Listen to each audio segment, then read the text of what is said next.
साथियों, यदि कुंडली मिलान करके विवाह नहीं किया जाए, मंगली का नॉन मंगली के साथ में विवाह कर दिया जाए, तो दाम्पत्य में कलेश सुनिश्चित रूप से आना है और फिर वो व्यक्ति या वो महिला अपने घर वालों से अपना दुखड़ा रोती है, किसी वकील की शरण में जाती है, अपने मित्र से अपनी समस्या साझा करती है या फिर किसी काउंसलर के पास में जाती है। इन सभी के पास में आपको सांत्वना तो मिल सकती है, समाधान आपको नहीं मिल सकता, क्योंकि यह समस्या ग्रहों से जनित है। इसलिए इसका समस्या का समाधान ग्रहों के निमित्त ही हो सकता है। जी हां, तो क्यों इन सब के पास जाने की बजाय सीधा ग्रहों से अपनी गुहार लगाई जाए। 19 मई 2023 वट सावित्री व्रत है और साथ ही शनि जयंती भी है, तो इस अनुष्ठान में आप जरूर भाग लीजिए और पति पत्नी के बीच में कैसा भी विवाद हो, तलाक रोधी इस अनुष्ठान में आज ही अपना रजिस्ट्रेशन कराएं। साथियों, आमतौर पर यह मान लिया जाता है, यह कहा भी जाता है कि राहु और केतु इनकी महादशा सदैव खराब जाएगी, पीड़ादायक जाएगी, कष्टकारी जाएगी, परंतु प्रत्येक मामले में यह ठीक और सही नहीं होता है। लग्न दर लग्न ये बातें जो है वो विपरीत होती है एक दूसरे से। तो इस श्रृंखला में हमारा प्रयास यही है कि हम खास तौर पर जो केतु की महादशा 7 वर्षों की होती है वो कैसी किस लग्न में जाने वाली है, इस पर हम चर्चा कर रहे हैं।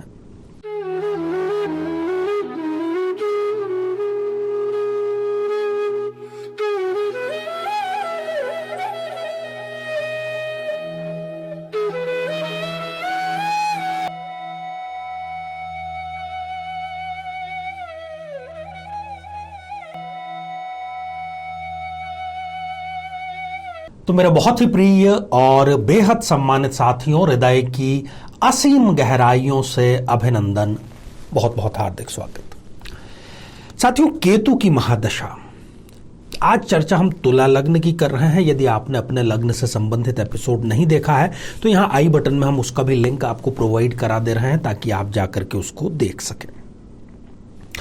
किसी भी ग्रह की जो महादशा है वो खास समय है जबकि वो अपने शुभत्व या अपने अशुभत्व का रिजल्ट प्रदान करता है। चाहे कितना ही अच्छा ग्रह हो, कितना ही बुरा ग्रह हो, वो रिजल्ट आपको अपनी महादशा में ही प्रदान करता है, यदि उसमें डिग्री वाइज बल है तो आइए एक तुला लग्न की जन्म पत्रिका पर दृष्टिपात करें। साथियों, ये एक तुला लग्न की जन्म पत्रिका है क्योंकि 7 नंबर से ही ये प्रारंभ हो रही है और 7 का जो अंक है वो ज्योतिष में तुला राशि का होता है, अतः ये एक तुला लग्न की जन्म पत्रिका हो गई। कैसी रहेगी 7 वर्षों की केतु की महादशा, ये इस बात पर निर्भर करता है कि केतु कहां पर विराजमान है। इस पर हम एक एक करके 12 भावों के बारे में चर्चा करें। इससे पहले एक बेहद जरूरी सूचना कि जो भी ऐसे भाई और बहन जो तलाक जैसी स्थितियों का सामना कर रहे हैं या तलाक उनका वाकई में चल भी रहा है, पर कहीं उनके दिल के किसी कोने में 1% ही सही यदि ये आशा है कि मेरा तलाक ना होने पाए, तो आपके लिए एक सुअवसर है और वो 19 मई 2023 को आ रहा है। वट सावित्री का भी उस दिन दिवस है और शनि अमावस्या भी है। तो ऐसे पावन अवसर पर रिश्तों को मजबूत बनाने, रिश्तों को जोड़ने, तलाक को रोकने के लिए ये एक विशेष अनुष्ठान किया जा रहा है और अधिक जानकारी के लिए आप जो दिए हुए नंबर है उन पर फोन करके संपर्क कर सकते हैं। तो साथियों, यदि केतुदेव लग्न में ही विराजमान है तो अपनी दशा अंतरदशा में वो व्यक्ति को साधारण नहीं, राजसी ठाठ बाट, जिसको हम अंग्रेजी में कहें कि लग्जूरियस उसकी लाइफ होती है पूरी की पूरी 7 वर्षों की, तो बिल्कुल भी गलत नहीं होगा। हर ग्रह का ज्योतिष में अपना एक घर होता है जिस राशि का वो स्वामी होता है, परंतु राहु और केतु इनका कोई भी घर नहीं है। इसलिए सिद्धांत यह है कि ये जिस भाव में बैठे हैं उस भाव के भावेश, उस भाव के स्वामी के अकॉर्डिंग वो रिजल्ट देते हैं। तो शुक्रदेव यहां योग कारक है, लग्नेश है, इसलिए केतु की दशा भी सर्वश्रेष्ठ दशा रहेगी।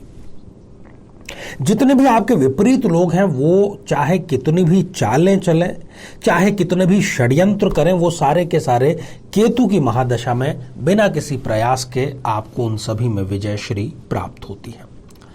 साथियों, यदि केतुदेव धन भाव में विराजमान है तो ऐसा व्यक्ति, हालांकि यहां पर उच्च राशि के हो जाएंगे केतुदेव, पर आमतौर पर केतु की दशा अंतरदशा में उसका अपनी वाणी पर कोई भी लगाम उसकी नहीं होती है और अपनी वाणी से वो अपना ही नुकसान कर बैठता है। हाँ, ये जरूर है कि केतु इसको पैतृक संपत्ति बहुत बड़ी मात्रा में जरूर प्रदान करवाता है।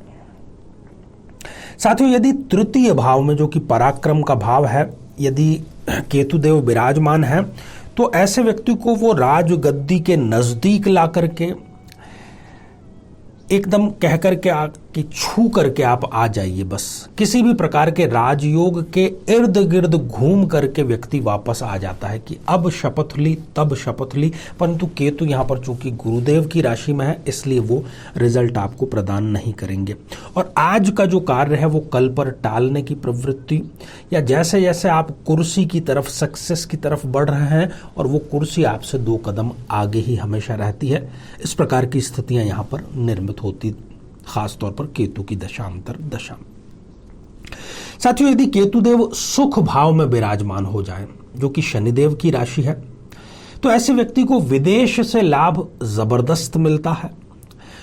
पूरी की पूरी केतु की दशा अंतरदशा उसके राजसी ठाट बाट, जो लग्जूरियस लाइफ हमने जिसको कही, वो है, और एक नहीं 1 से अधिक राजयोग इनके केतु की दशा अंतरदशा में होता है। शर्त केवल इतनी सी है कि शनिदेव की स्थिति, वैसे भी शनिदेव इस जन्म पत्रिका के लिए प्रबल योग कारक है, परंतु फिर भी यदि ठीक है उनकी स्थिति डिग्री के कारण और उनकी स्थापना के कारण, तब फिर तो कहना ही क्या, इनके जीवन की वो एक सर्वोत्तम दशा रहती है।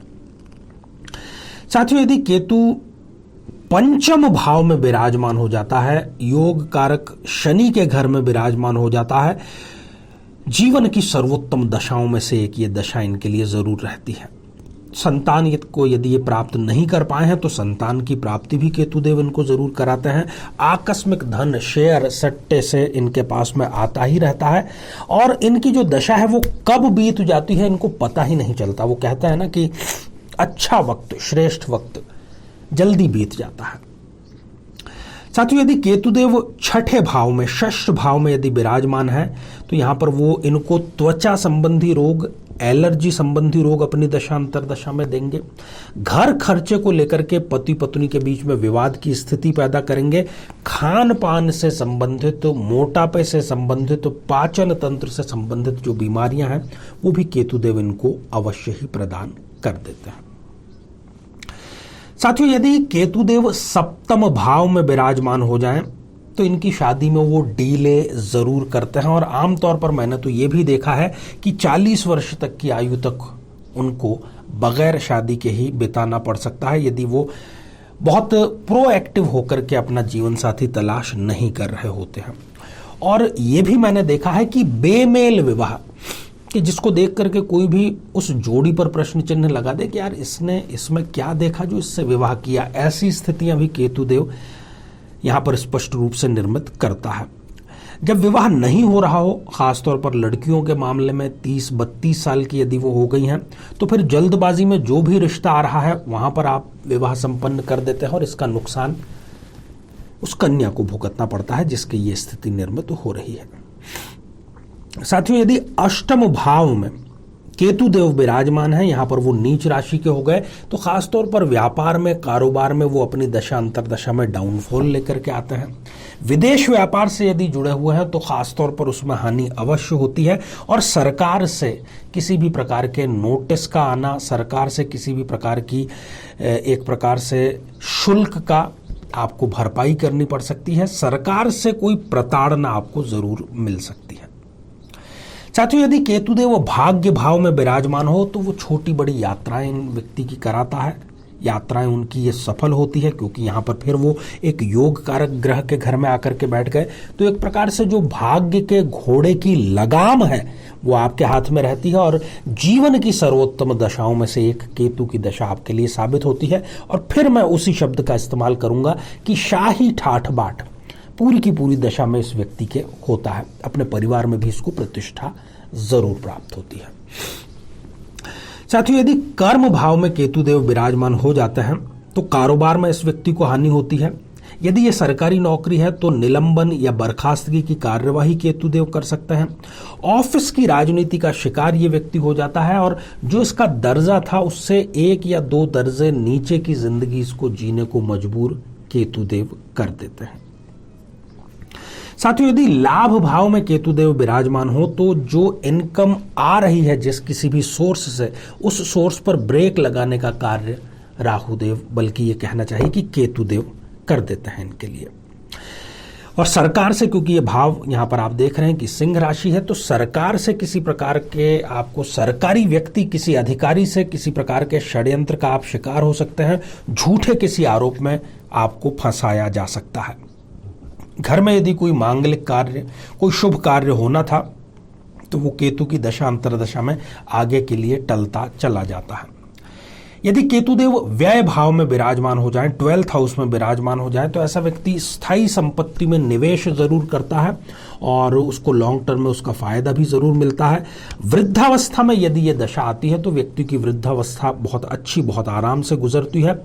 विदेश में जाकर के बसने की इच्छा इस व्यक्ति की केतुदेव जरूर पूरी करते हैं और कुल मिलाकर के ये इनके जीवन की सर्वोत्तम दशाओं में से एक साबित होती है। साथियों, यदि आपको नेगेटिव पॉइंट्स आए हैं आपकी कुंडली देख करके तो ओम केम पिंगलाय नमः किसी भी शनिवार से प्रारंभ करके नित्य इसकी एक माला आप जरूर जाप करें तो ये महादशा आपकी गुजारने में बड़ी आसानी होगी।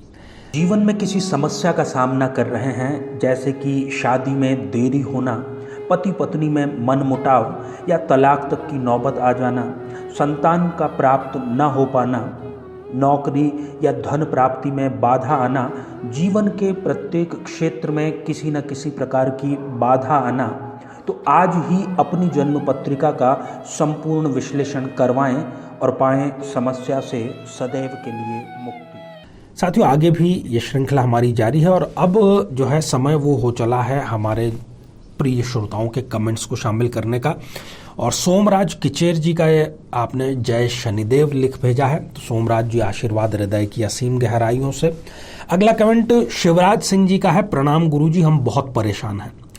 मैंने मेरी बेटी का रिश्ता बहुत अच्छी जगह तय किया था कुछ दिन पहले, मगर अब पता चलता है कि वो लड़का आंशिक मंगली है और मेरी बेटी को मंगल नहीं है। मुझे रास्ता दिखाइए गुरुजी। देखिए, आप किसी विद्वान की सलाह से ये जरूर पता कर लीजिए कि कहीं उस मंगल दोष का निरस्तीकरण तो नहीं हो रहा। अगर निरस्तीकरण हो रहा है तो अन्य कुंडली के जो पॉइंट्स हैं ग्रहों का, भावों का, वो मिलान करके आप आगे बढ़ सकते हैं। तो साथियों, आज के लिए केवल इतना ही और इसी मंगल कामना के साथ में कि आप सभी स्वस्थ, समृद्ध और शांतिपूर्वक जीवन व्यतीत करें। नमस्कार।